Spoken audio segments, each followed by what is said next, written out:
there is a massive top on the ES that has not completed, and it's going to take a lot of work for it to complete. But to me, that could be like the trade of 2026. I say again, it is not complete. It's going to take some doing to some more downside to get there. But I will say that yesterday was just terrific in terms of semis, memory, tech weakening. And I'm the first one to say when things are going great or going poorly. Things aren't going poorly today. It's funny. At one point today, even when the market was down, my portfolio overall was down a little bit, even though I'm completely short. And the reason is because it was just so juicy yesterday that some items are fighting back. That's weakening. Now I'm back into the profit zone again. But, it's all relative. Like, how does the corpus of your portfolio match up against what the market's doing? So yesterday was sensational. Today is good so far. But I think the longer term setup on the ES is like deliciously bearish. So can we bang through a few individual charts? Let's do it. Okay. So starting with crude oil, this was my one big miss.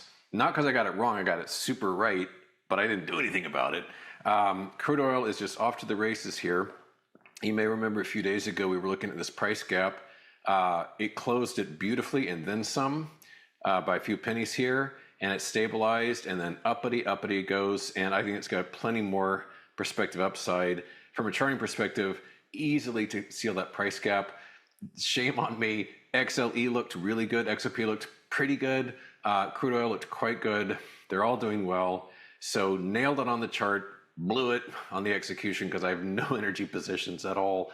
XLE, like I said, was the ETF that I really liked, and I'm just starting my charting day here, so I haven't looked at some of this stuff. I'm just assuming, but yeah, it's up 1.53%. Let's keep an eye on if it can hit overhead supply there and slow down or not. It's kind of at the mercy of crude oil.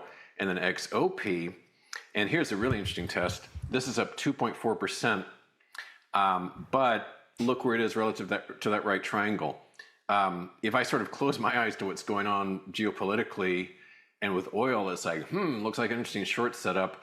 I'm probably not going to do anything about it quite yet, but that's a very pretty setup right there. I've got to say, that's a right. I sound like Ed Grimley. This sounds like a right triangle. To do my hair for this, get a triangle. But yeah, we're rallying on that one nicely, right up against the gap. I don't know. I may talk myself into shorting that one in spite of oil. So that's XOP. That is a beautiful chart there, Tim, I must say. Going totally mental. IBIT, as you said, finally slipping on this. Pretty frustrating last week.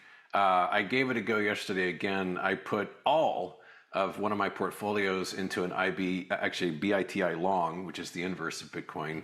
And I'm like going two directions here. I'm short IBIT and I'm long BITI, which is the same thing, but two different accounts. So far, so good on this. We did a really nice gap fill. So here's the gap, and then zoop, up we go. Sealed it yesterday, so I got short again. I'm not doing any victory lap yet. We really got to cut through below 58,000 to start celebrating, but it's a nice start. We're down 3.17% on IBIT. Here, as I said, is BITI, which is the inverse on this. And if we back away, we can see if we just again closed our eyes to reality here and just pretended this was some tech stock or something, just they sell kitty litter or anything. It's a beautiful bullish setup. This is a massive inverted head and shoulders pattern, very, very bullish. This is a bearish instrument, but it doesn't matter. It's like, this is a ticker symbol. What direction is it likely to go? And so I think this looks really good to the upside. Step one is going to be to conquer this little price gap here. Not too big a challenge, but that's the first kind of goal. Because as it is now, this is just kind of a shock to the system about the war resuming. MSTR, which again, if we're going to do self-flagellation, I'll just say that I did not retain this short, as bearish as I am on Michael Saylor and strategy. I don't think I'll get in again just because I'm so exposed with crypto already. But this looks like it's very vulnerable. In terms of semiconductors, which is kind of my anchor trade, this one has engaged in a couple of very nice price gaps. We had our first gap here on that important June 22 peak. So we had a nice tumble after that day. And, just gaps are just working so well. They fell hard, rallied, sealed it up nice and neat. Little Elmer's glue right there, just perfect seal. Another fall. Yesterday created a new gap between Monday and Tuesday, right there where that orange line is. And and this is why I said earlier, I was actually down a teeny little bit earlier today because I'm so short semis that the poor buggers are like, for example, AXTI was up like 10% earlier. Now it's down, now it's up 5%, but they were fighting back, which is why I was seeing a little bit of loss there. Fully expect this. Everything's okay so long as it doesn't violate the price gap.